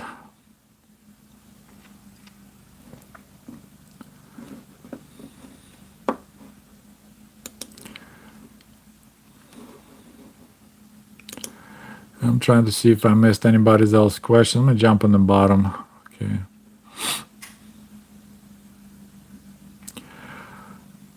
It's kind of interesting comment from Jay Morgan. Yes, Trump was a buffoon. At least his stupidity was hilariously entertaining for us who don't live in America. Now it's interesting when I saved this comment because I just saw some Americans posting, "Sorry, the world, we didn't vote for Biden." So they under impression that actually the world was very impressed with Trump. And now, what Biden does is super embarrassing. I didn't want to vote for Biden, but I knew we need to get rid of Trump because he scared me. I was afraid that if he let him be on a second term, then we'll have a Pinochet-style dictatorship United States, because he was taking apart all that stuff here in the United States pretty successfully. I mean, when a guy based his choice of people on loyalty, not on the brains, that's not a good news. That's how you get Budyonny Voroshilov running the country for years. Okay. Do you remember the 1980s Olympic Games? Barely. I mean, I was 9. I remember what I remember is watching the official closing Olympics when that big bear flew on the balloons out of stadium. I remember that part. I remember even crying because there was really sad songs played. До свидания, Москва, до свидания, Олимпийская сказка, прощай. So that song was kind of sad, and I actually had been in my tears because it was kind of sad that that bear flew away. So that was pretty funny. Okay, so next question. What was the worst case scenario? Oh, shit. Okay. What was the worst case scenario? Thank you for your donation. USSR pitched to people if USA wins Cold War. Everyone suffering under greedy corporation landlords. I don't think they talked into details, but it's pretty much, they show you how they treat black people in the United States, lynching and all that. That we'll have long lines of unemployed people. We'll have long lines for the food kitchens. You have some super rich people and the rest will be poor. I mean, America was shown in pretty dark colors by the Soviet media. And, a lot of these items, trying to come up with basic explanation of life in the Soviet Union, and what I come up with, Soviet Union was comfortable place to be poor. The whole idea that somebody can kick you out of your apartment, it's not your apartment, but somebody will kick you in an apartment that you live in, was just unheard of. Because the cost was pretty reasonable, 10% of your income, right? So you could be total drunk, spending all your money on the vodka, you still can live in an apartment. So it was comfortable. You didn't worry about tomorrow. It will be exactly like today or exactly like yesterday. So picture you have this shallow, they call it in America kiddie pool, right? So it's waist deep. and you have really strict lifeguards. So this is your life in the Soviet Union. Were you afraid to get drowned? To drown? No. It's shallow. It's, they provided you this shallow pool that pretty much no matter which job you do, you'll have enough money for your basic needs. You'll have your housing taken care of because it costs you little. And then you can have, bread was heavily subsidized, but still you'll be poor. Like my family, full time, both parents worked full time. Both were labor union members, right? And we were poor. Like we didn't have extra money. Like my mom wanted to set aside some money, and some people like, well, you're not considered poor if you have some money left. Like we didn't spend anything. A lot of poor people in America, they poor because they don't know how to manage their money.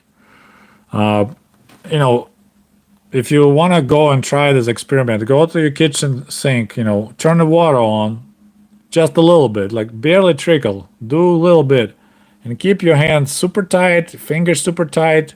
You will fill your hands with water. So, and then put the water like gushing and put it like this, It will be also looking full, but when the water gets shut off, your hands will be empty. And this is what lifestyle in America. All Americans, they spend exactly what they make and even more.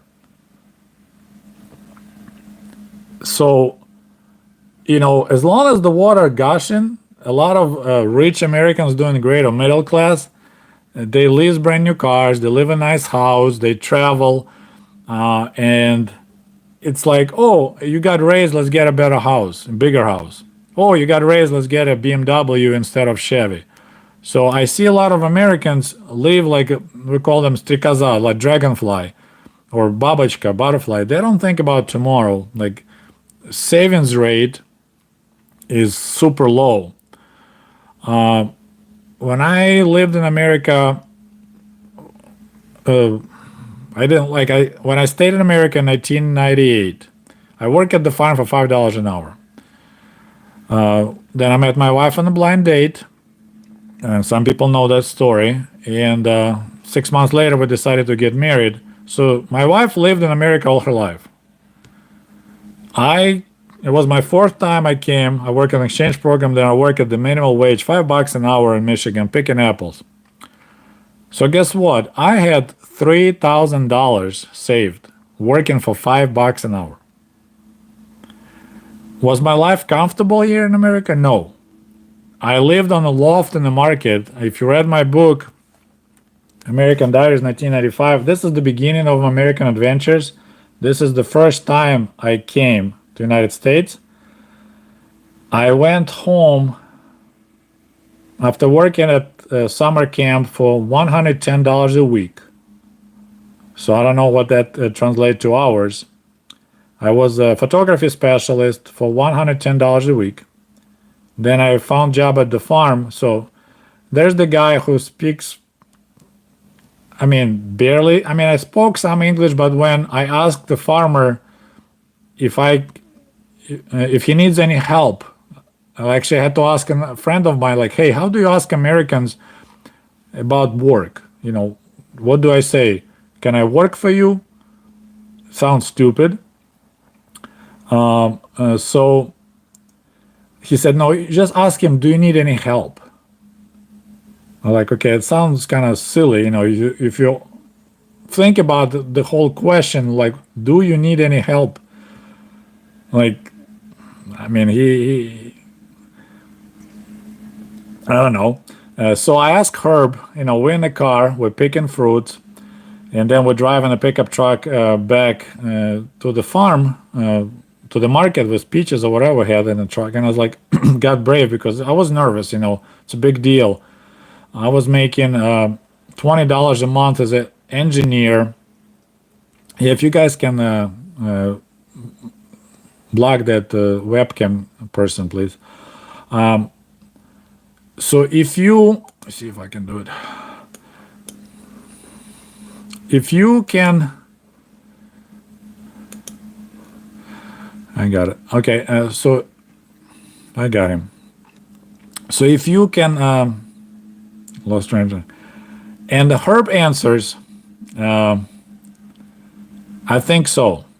So I asked Herb, do you need any help after camp is over? And Herb thought about it and says, I think so. And I was like, what does it mean? I didn't know what I think so means. I was like, he thinking something. So I was afraid to ask him, what does it mean, yes or no? I was just like, shit. So I ride and bike back to camp, and like Andre, Herb said, I think so. What that means? He's like, you got a job. So I managed to get a job in America, not knowing what I think so means, right? And I worked for $5 an hour. I still went home with $1,500 cash, because I didn't spend much. You know, I keep my hands so tight. So holy cow! I explained how I save. I spend $70 a month on food, because food in America looked so expensive back then. Appeared. I had canned beans with pork, but I didn't see those large chunks of pork they show in the pictures. Sausages, it's every day, same thing. Beans, sausages, and TV dinners. For lunch, the TV dinners I also telling about in the book. I was looking for the what's on sale and the highest content of fat and protein. So, you know, I see this fat-free, low-fat. I'm like, no, that's bullshit. Give me the most energy for the least amount of money. So, in America, I think, you know, if you know how to keep your hands tight, you could be okay, and you don't need to live in California. You know, people like, well, homeless people in California. I was like, well, move out of California, you know, save some money, hire U-Haul. And like in Michigan, it's way cheaper to live. It's way cheaper to rent. And if you're an American, like, I don't see the problem why you can get hired. You know, I started from picking apples in orchards. Then farmer noticed that I have a neat handwriting. So he, like, if it's raining, he's like, hey, just come to the market. I need labels, because we have different varieties of apples. So I was doing labels. Then I was doing posters. Then one day, you know, I was helping with labels, and they got so busy, they had no one on the cash register. So I just, you know, I was bringing apples. I was like, I can help you. So I did the cash register, took the money, put the money, you know, gave the change. And he's like, you know how to operate a cash register? Like, duh. I mean, I worked in retail back in Ukraine. The only difference, I did most of my math in my mind. You know, I could figure out change. It's just, that's what we do. So I didn't need a calculator to figure out, or like, I didn't need to be on the cash register to enter $20 paid, and people bought, you know, $13.75 of apples. I was like, okay, it's your $6.25 change. Boom, boom, go. So then he's like, you know what? You are way more use here at the market. I don't need you to pick apples. You're more valuable right here. So now I got easier job for the same amount of money. And then he's like, you know, people ask, you know, tell them your story. You know, they like your accent. You know, just tell them story and entertain them. They buy more if they're happy and entertained. So now started, you know, all these jokes. What is your, you know, they ask you, hey, what is your accent? It's like, it's a fake accent. American girls like foreign accents, so I fake it. So no, they'll be laughing and having a good time. So I went from working at minimal wage at $5 an hour, you know, and it's just, I kept my hands tight. And I found way more comfortable to live in America and work.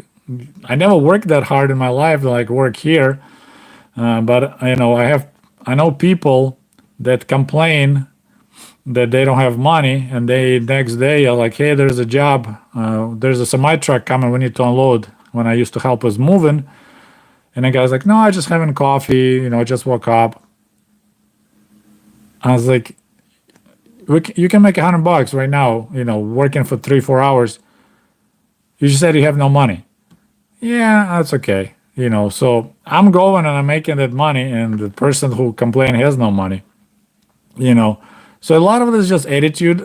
I don't know. Some Americans maybe just they don't know any better. So if you work hard and you deal with money the right way, you could be okay in America. I don't see problem. Like most like immigrants from former Soviet Union, they're doing okay in America. I mean, some of them, but I don't remember any Russians on the streets begging for money in here. The USSR, was that really that bad? It wasn't that bad. It's said it was a shallow pool and it's a comfortable place not to be poor. Like what Soviet Union did, instead of you had rich people, you had poor people, you had people in the middle. They just made everyone like poor, but you don't have to worry about tomorrow. It was a comfortable being poor. That's pretty much what Soviet Union was about. But it was boring. That's why there was so much problem with drinking. You need most people need bread and entertainment. So Soviet Union provide bread, but didn't provide much entertainment. So people were entertaining by drinking a lot. So and I don't know how to help Americans to deal with money and attitude towards work. I don't know if I'm just lucky or just greedy, but like if somebody, hey, there's a chance to make some money, sure. Like I take all the overtime comes my way at work, stuff like that. So, all right, there's another show and tell. We got about 14 minutes. I wonder if we can make it to $200 donations. We're almost there. But this is my diary from the 80s. And this is actually a symbol for 26 Communist Party съезд. So it's like gathering of the Communist Party, the 26th one. So that's maybe. So I was keeping you guys don't know Russian, that's the problem. So it says a village diary from 1982. So I started keeping this diary when I was 11, and you'll see 1986, and then we went on to the Azov Sea. So back in 1985, so 1 year before Chernobyl, there was the only time when we had Putyovka and we traveled to Azov Sea, which is next to Black Sea. Black Sea is a big sea, and Azov Sea is a little tiny shell of sea. So we went there for the break. And it's actually the picture of me writing my diary. Friend of mine sneakily took that picture. So that's me in the village. So that's us how. And there's the first date.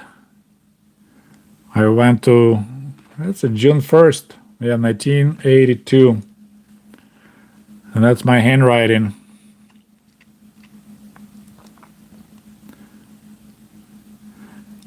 And yeah.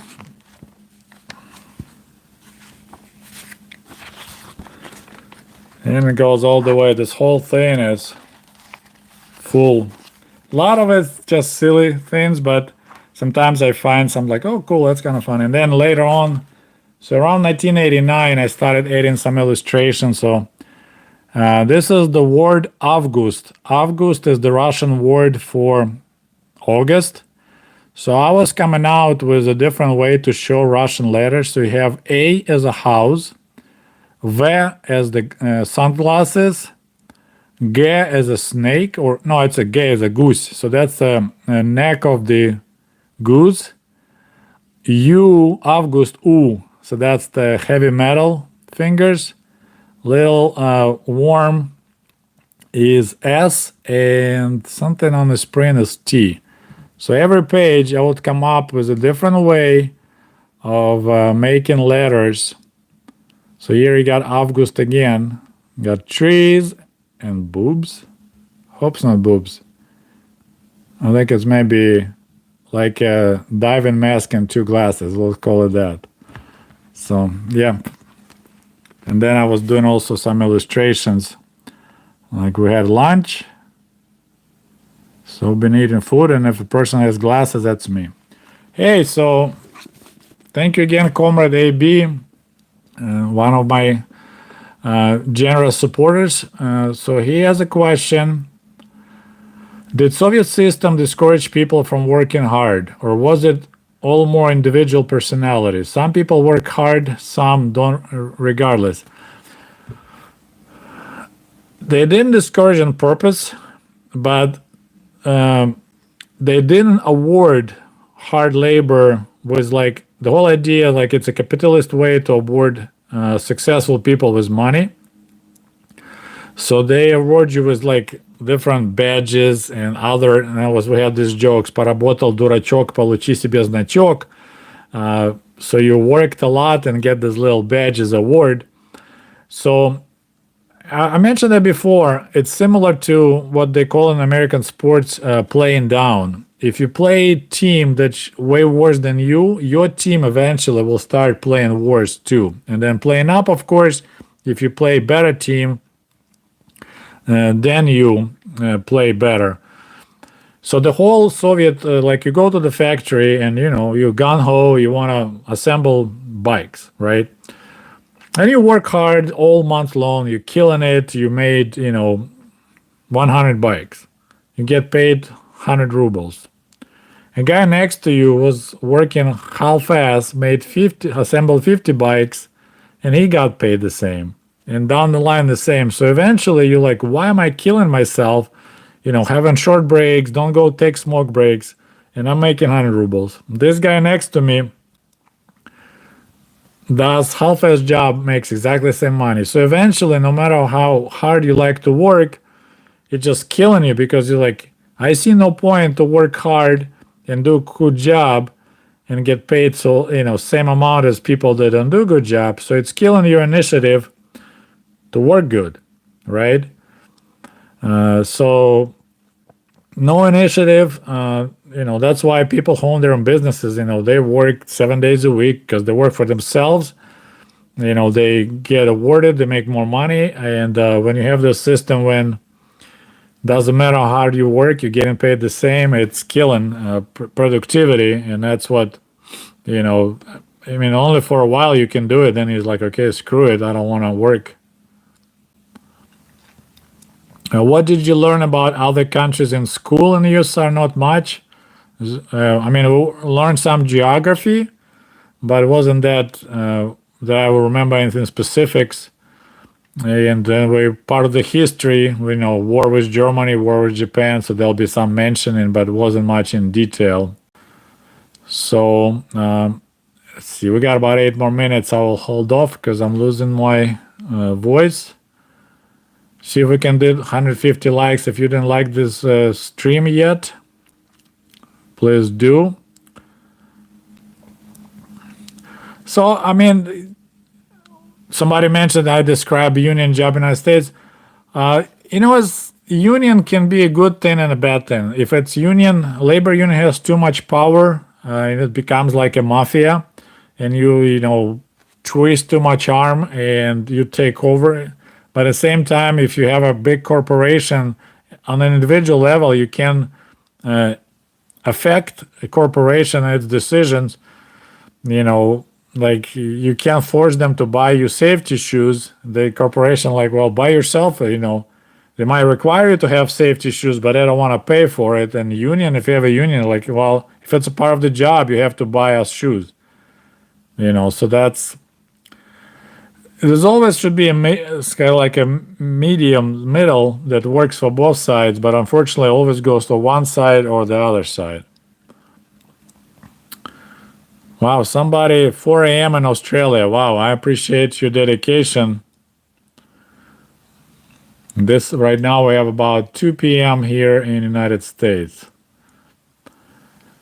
So let's see what else we got here.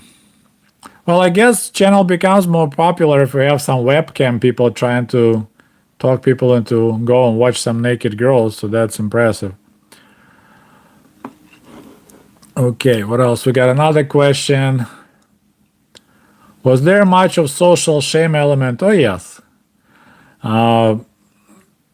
they kind of were making fun of people who don't do good job, bracadieli. Brak is the word for like industrial reject. So you assemble something and it's brak. It's not working. It's get rejected. So there was a big thing about talking bracadieli. The maybe, but they couldn't fire you, for that. So that was safe place to live and work and do lousy job. And I mean, if the whole world just like that, and that's kind of the concept, you need to have socialism everywhere for the social system to survive, because then you don't compete country against country. But our productivity was just so bad that it's just we never had enough goods.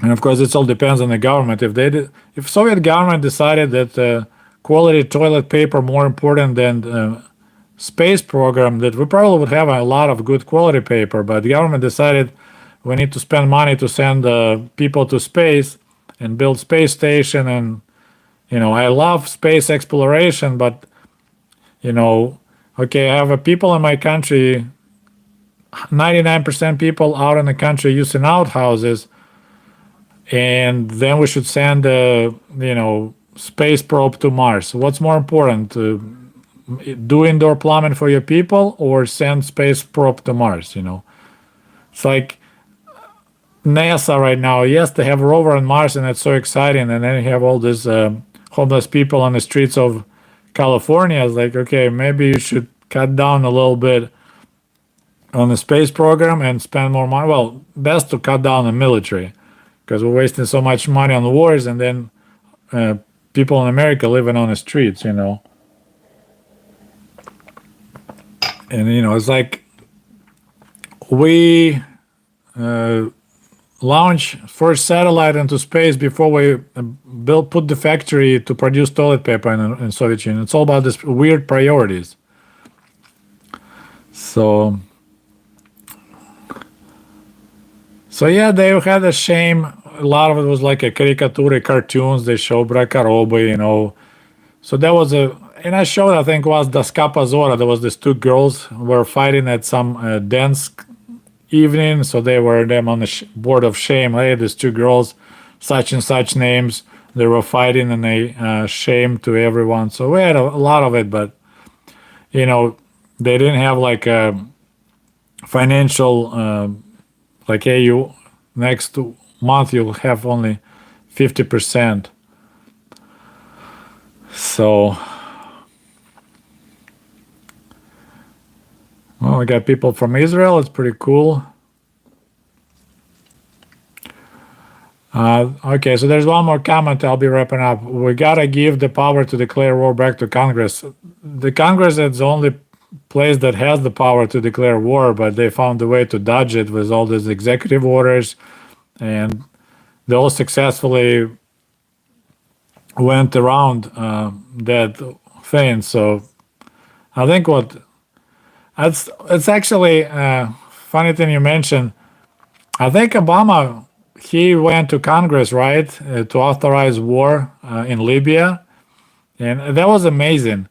I think personally that was a really smart move of him, because he knew he was being hated so much that even war, Congress, most of them unfortunately like new wars. They voted against because it was Obama who asked authorization to put boots on the ground. They wouldn't mind him to do it with executive order, but they hated him so much that they failed to vote to approve war. All right, guys, so I'm talking already for 2 hours, so I'm losing my voice. But thank you so much for joining. Thank you so much for everyone who subscribed to my channel. 55,000 subscribers is great. I still keep hope that maybe one day Google will somehow will get his X trait and maybe start recommending my channel. And because I have a lot of good feedbacks, people like my channel. My videos average 98% positive likes. So it tells me I have a quality content. But YouTube like, no, we need something that stop talking politics. Yeah, I'm trying, but hey, it is what it is. So I don't know. I mean, maybe I should start talking politics, And I don't want to make these sensational videos, because it's like you need to make this attractive picture on your video covers, like a pretty rapper, and then make something you'll never believe what happened in Soviet Union. All this kind of cheesy, cheapo, come on, watch my channel type of thing. I can't do it. It's not me. So yeah, I should do some crappy pranks. Anyway, I enjoy what I'm doing. I appreciate your support. So there was a question about Poland. Yes, I'm planning to make a video about it, and I smuggled vodka to Poland back in the 90s. So anyways, it is what it is. We still make the 55,000. Maybe some other popular channel will mention me. I already got mentioned by a couple channels. I think that one, Survival Russia, mentioned me once. That added like 1,000 subscribers in 1 week. And then Lao Y, another guy who supports my work, he recommended me. That added a couple thousand. But it's better to have people who subscribe not because they got tricked into subscribing, or people who really like it. So anyway, thanks so much for joining. I appreciate you joined me today. Have the good Bold and Bankrupt mentioned you. I don't know. He commented on one of my videos way back, but I don't think. If you think he mentioned me, if you can send me a link, I'll be curious to check it out. But knowing how many subscribers he has, I think I would notice a spike in my subs. With his million or 2 millions, I didn't see anything that drastic ever. So I don't know. So anyway, thanks so much. And where is your language channel? I don't have a language channel. There's plenty of Russian language channels. I don't want to get into it. When I'm run out of topics of the Soviet Union, I might start do some language lessons. I do a little bit every video, but I don't want to go in there because there's plenty of that work. So anyways, thanks so much for joining me. You guys have a good day, and we'll see you soon. До свидания. Goodbye.